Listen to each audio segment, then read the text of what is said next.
Imagine this. Someone walks out of your life, not with a door slammed shut, but with the door left slightly ajar. No explanations, no final words, no definitive end. The silence gnaws at you more than any insult ever could. Your mind does not rest. It spins, replays, reinterprets. You imagine conversations that never happened, you craft explanations out of thin air, and you wait for a conclusion that never arrives. This is not merely heartbreak. This is psychological leverage, the kind that shackles not the body but the mind. It is a strange paradox of human nature. We can endure cruelty, betrayal, even loss with more ease than we can endure uncertainty. A wound heals when it is cleaned and stitched, but an open wound festers when left unattended. The psyche works the same way. Closure is the stitching that lets the soul scar over. Without it, the wound remains open, bleeding energy into thoughts, into obsessions, into sleepless nights. And here lies the ruthless insight. What leaves you restless makes another powerful. Niccolò Machiavelli, writing in The Prince, observed how rulers maintained power not merely through armies or wealth, but by manipulating the hopes and fears of people. To give people everything they crave makes them complacent. To deny them everything makes them rebellious. But to leave them suspended between hope and despair, to never give full closure, keeps them perpetually tethered to you. He didn't write it in those exact words, but the principle lingers between his lines. Ambiguity is a form of domination. Think about the relationships in your own life. A friend who suddenly disappears without explanation. A partner who refuses to define what you mean to them. An employer who never makes clear whether you're secure or replaceable. These gaps of uncertainty create invisible chains. You are pulled back into the orbit of their silence, searching for answers that only they can give, yet withholding is precisely their strategy. Feels cruel, but it is effective. The most insidious part is that our minds collude in the game. Psychologists describe a phenomenon called the Zeigarnik effect, the tendency for unfinished tasks to dominate memory. The brain latches onto incompletion, obsessing until resolution is reached. In essence, our very cognition makes us vulnerable to those who deliberately withhold closure. Where clarity ends obsession, ambiguity fuels it. So imagine the Machiavellian ruler or even the manipulative lover who understands this. By never closing the loop, they ensure their presence haunts you. They can step back, say little, vanish for weeks, yet you continue carrying them within your thoughts. In this way, absence becomes a form of presence. Silence becomes a form of speech, and incompletion becomes a form of control. But why does this strategy pierce so deeply? Because human beings crave narrative. We want stories with beginnings, middles, and ends. We want to know where we stand, to give meaning to our suffering, to tie a bow around chaos. Closure is not just an emotional luxury, it is the structure of sanity. When someone denies you closure, they are denying you the possibility of coherence. They are turning your very need for order into a weapon against you. Think of how many empires have kept populations subdued not by satisfying their demands but by dangling promises of reform, of justice, of peace, never fully realized, never fully denied. The people wait, they hope, they suffer, but they remain tethered. The same principle applies to the personal realm. The lover who keeps you waiting, the friend who leaves you guessing, the leader who thrives in ambiguity. It is the same game of psychological leverage, scaled differently but playing on the same fragility. The French philosopher Blaise Pascal once remarked, "All of humanity's problems stem from man's inability to sit quietly in a room alone." And here lies the raw essence of closure withheld. When left alone with uncertainty, the mind becomes its own tormentor. The absence of resolution breeds torment far greater than the cruelty of truth. So, here is the unsettling question we must confront. Is closure a gift, or is it a luxury no one truly owes us? And if those who wield power know that denying closure tightens their grip, how then do we resist? Let us step away from the intimacy of personal relationships for a moment and enter the grand stage of history, where kings, generals, and ideologues wielded uncertainty like a blade sharper than steel. you will see that the refusal to give closure is not merely a tactic of failed lovers or manipulative friends. It is the very architecture of political power. Consider the Roman Empire. Its rulers understood a dangerous truth. If the people ever truly believed that peace had arrived, they would begin to question the need for emperors, legions, and taxes. So Rome never declared an absolute end to its conquests.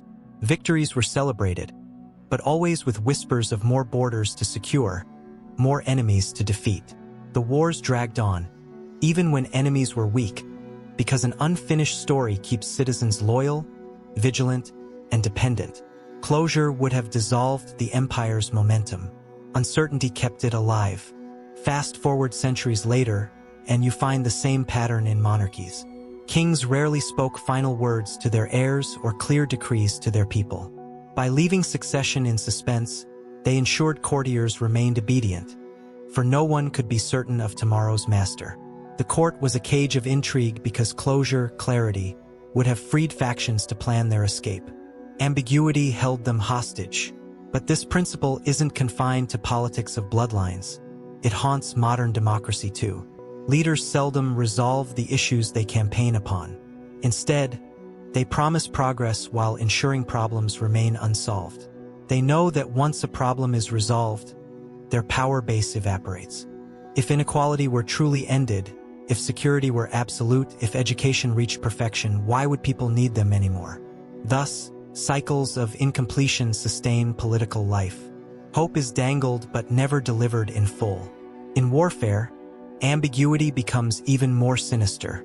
The Cold War offers the starkest example. Two superpowers circling each other, never at peace, never at war. Both sides thrived on keeping closure suspended. For the citizens, this meant decades of anxiety, vigilance, and loyalty. Leaders on both sides found justification for extraordinary measures, surveillance, military buildup, economic control, precisely because closure was withheld. A definitive end would have ended their leverage. The stalemate itself was the strategy. Here we see the chilling brilliance of Machiavelli's insight. Power is not about providing solutions, but about mastering perception. People hunger less for truth than for the illusion of truth. And ambiguity feeds this hunger more than any certainty ever could. Certainty ends desire. Ambiguity inflames it.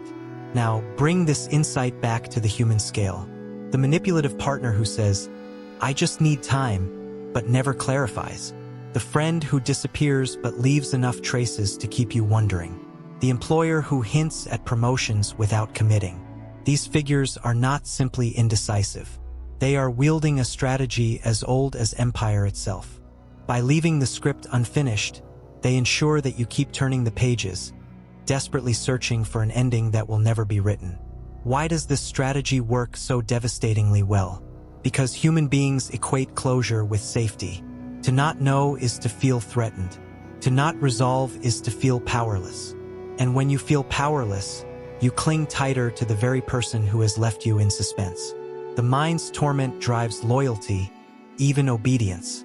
This is why, throughout history, rulers have thrived on incomplete promises and enemies left undefeated. But beware, this is not simply about domination for domination's sake.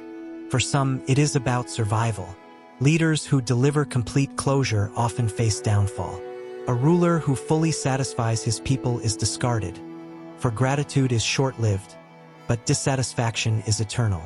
Better, then, to feed dissatisfaction in small doses, never curing it, only treating it, like a doctor who profits by never healing the patient. The German philosopher Friedrich Nietzsche observed, "Hope in reality is the worst of all evils because it prolongs the torments of man." When rulers and manipulators deny closure, they weaponize hope itself. They feed you enough to keep you alive, but never enough to free you. And so we arrive at another unsettling realization. In every sphere of life, from empires to families, from kings to lovers, closure withheld is power maintained. But the question deepens. If the denial of closure sustains power, what does closure itself truly cost? Step away from emperors, away from generals, and step into a dimly lit room where one person waits for a call that never comes. This is where the Machiavellian law of psychological leverage becomes most devastating, not on the battlefield of nations, but in the fragile terrain of intimacy. For here, closure withheld cuts deepest, because the heart is less armored than the mind. Consider the breakup that never truly happens. Words are spoken, perhaps, but never with finality. I just need space. Maybe later things will change. We'll see how it goes. These phrases are not conclusions. They are dangling threads. They refuse to sever the tie, instead keeping the other suspended in limbo. And so begins the torment. The endless scanning of messages, the searching for signals, the decoding of silence. The person who withholds closure remains central in the abandoned heart, not by presence but by absence. This is not merely cruelty. It is control. When someone leaves you without clarity, they occupy your mental real estate for free. You cannot fully grieve because grief requires finality. You cannot fully heal because healing requires a scar, and scars form only after a wound is sealed. Without closure, the wound remains raw, tender, alive. The person who inflicted it lingers as a ghost, impossible to exorcise. But why do we suffer so profoundly from incomplete endings in love? Because intimacy is narrative. Lovers weave a story together. Shared dreams, shared futures, shared memories. When the story ends abruptly, without an epilogue, the mind cannot reconcile the rupture. It searches for coherence in chaos, inventing reasons, crafting explanations, spinning scenarios. The abandoned becomes a prisoner of their own imagination, replaying conversations, rehearsing what-ifs. And the one who withheld closure knows this. By walking away without explanation, they weaponize the story itself, ensuring they remain the main character long after their exit. This is not new. Ancient cultures warned of it. In Greek tragedy, heroes were often undone not by physical wounds, but by unfinished prophecies. A prediction half revealed by the Oracle of Delphi could torment a man into destroying himself. The curse lay not in fate itself, but in its ambiguity. Love works the same way. A prophecy half-spoken, a goodbye half-delivered, a relationship half-ended. These are poisons that corrode from within. Even in friendships, the law applies. The friend who suddenly grows distant, who never explains, who leaves you wondering what you did wrong. This too is power. You cannot confront them because the script is incomplete. You cannot move on because your mind demands resolution. And so you circle back, again and again, enslaved by questions without answers. Workplace dynamics mirror this as well. The boss who hints at future promotions but never clarifies timelines. The colleague who suggests betrayal but never confirms. The ambiguity spreads like fog, disorienting you, making you cautious, hesitant, submissive. Once again, closure denied becomes leverage gained. The truth is as bitter as it is illuminating. Those who refuse closure understand that human beings will torture themselves more effectively than any outside force. Why strike when silence can cut deeper? Why chain when uncertainty enslaves more thoroughly? The Machiavellian knows that withholding is often more powerful than giving.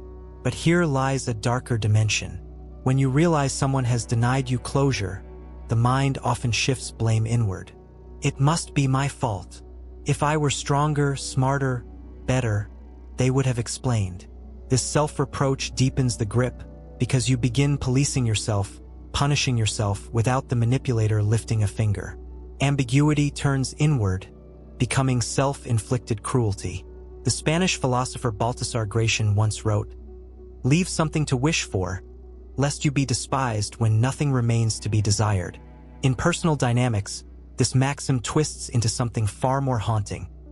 Leave someone without closure, and they will desire you long after they should have forgotten you. But this leads us to a chilling confrontation with ourselves. If withholding closure gives others such power over us, why do we allow it?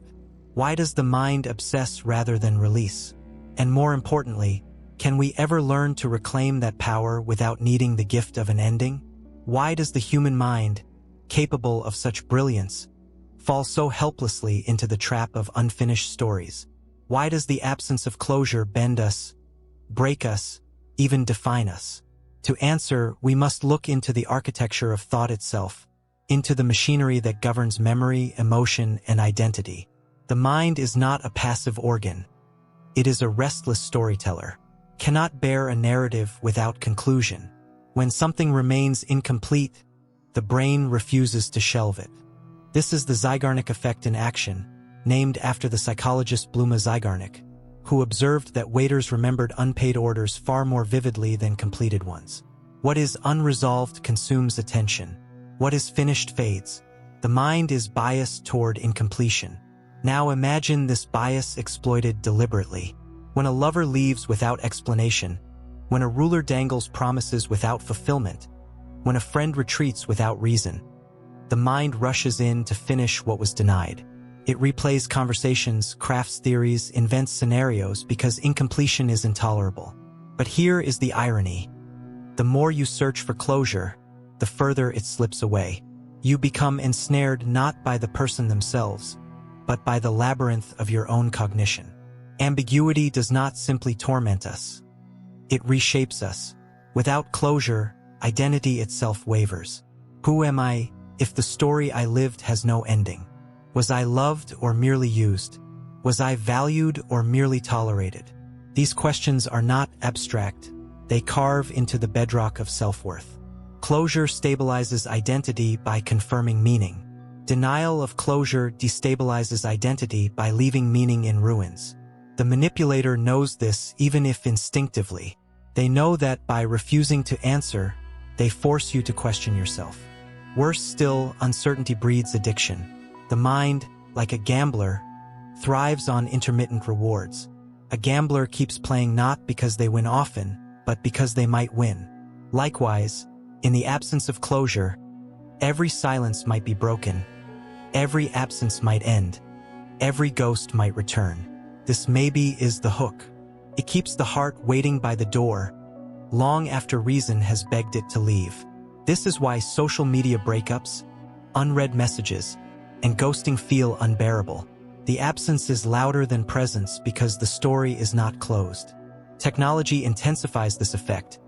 The seen message without reply, the online status without words, the profile update without context. Every digital trace becomes a new riddle, feeding the compulsion to interpret. Closure slips further away, even as obsession grows stronger. Yet here lies a brutal truth. Closure is often a fiction. We think we want the truth, but in reality, no explanation ever satisfies. A partner who says, "I left because I no longer loved you," does not truly close the wound. It only shifts it. The mind searches again. Why did their love die? Could I have prevented it? Is there something wrong with me? Closure promised is rarely closure received. But the denial of closure magnifies this hunger to unbearable extremes. The philosopher Soren Kierkegaard once wrote, "Life can only be understood backwards, but it must be lived forwards." Without closure, we are denied the luxury of backward understanding. We are condemned to live forwards while still trapped in the unfinished ruins of the past. This is why denial of closure is not merely a psychological trick. It is existential sabotage. And yet, to recognize this is to awaken a kind of power. If closure is so often manipulated, so often withheld to control, then perhaps freedom does not lie in receiving it. Perhaps it lies in relinquishing the demand for it. But how does one release what the mind clings to most fiercely? How does one step out of the unfinished story without the author's permission? You have followed the threads of unfinished stories through empires, through relationships, through the dark corridors of the mind. Now the final question looms. How do we escape this trap? If withholding closure is the lever of control, is the only freedom to abandon the need for closure itself? This is perhaps the hardest truth. You cannot compel closure from another. You can beg, you can demand, you can rage against silence, but the final word lies in their refusal. If freedom depends on them, you remain bound. Real liberation comes when you reclaim the authority to end the story yourself. Closure must be seized, not received. Think of it as breaking a spell. The manipulator leaves you dangling, expecting you to circle endlessly, feeding on fragments.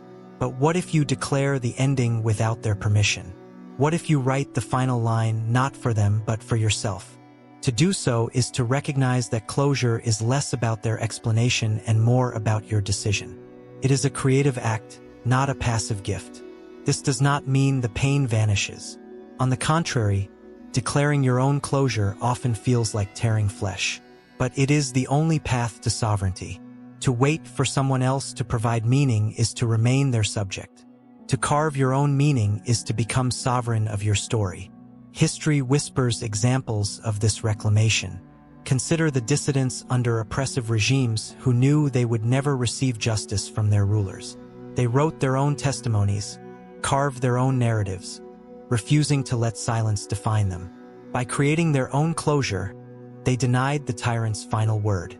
The same principle holds in the smallest heartbreak, the refusal to let another's ambiguity dictate your identity.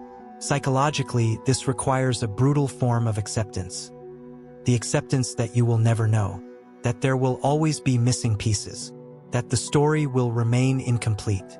At first, this feels unbearable, but slowly, incompletion becomes a form of freedom. For if the story has no ending, you are free to write new beginnings unbound by what should have been. This is not resignation, it is rebellion. To stop searching for their answer is to deny them leverage. To stop demanding their truth is to expose the weakness behind their silence. For silence controls only those who keep listening. Once you stop, their power evaporates. And yet, there is another, more cunning way to wield this law, not merely to resist it, but to reverse it. Imagine you learn to master ambiguity yourself. Imagine you do not rush to give closure to others, not cruelly, but strategically. You leave questions open, stories unfinished, words half-spoken. You occupy their thoughts, not by presence, but by incompletion. In doing so, you begin to glimpse why Machiavelli understood the potency of the unfinished. It is not always cruelty. Can also be a tool of influence, of leadership, even of art. Writers, after all, often end novels ambiguously. Why? Because an open ending lingers. It haunts the reader, forcing them to live with the story long after the book is closed. What is manipulation in politics can be inspiration in art. What enslaves in love can enthrall in philosophy. The tool is the same, the meaning lies in the use. Thus, the law of never giving closure is both poison and medicine. It enslaves when used against you. It empowers when you reclaim it for yourself.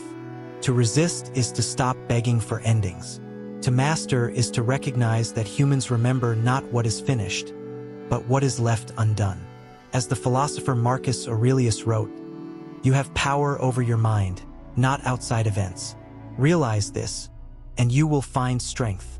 The outside world may deny you closure, but your mind can deny them the satisfaction of your torment. So the paradox resolves itself. The only way to break free from the law of psychological leverage is to embrace incompletion, to stop waiting for doors to close, and instead walk through them on your own. To live not in the hunger for endings, but in the creation of beginnings. For those who learn this truth, silence no longer imprisons. It becomes space. And absence no longer torments. It becomes freedom.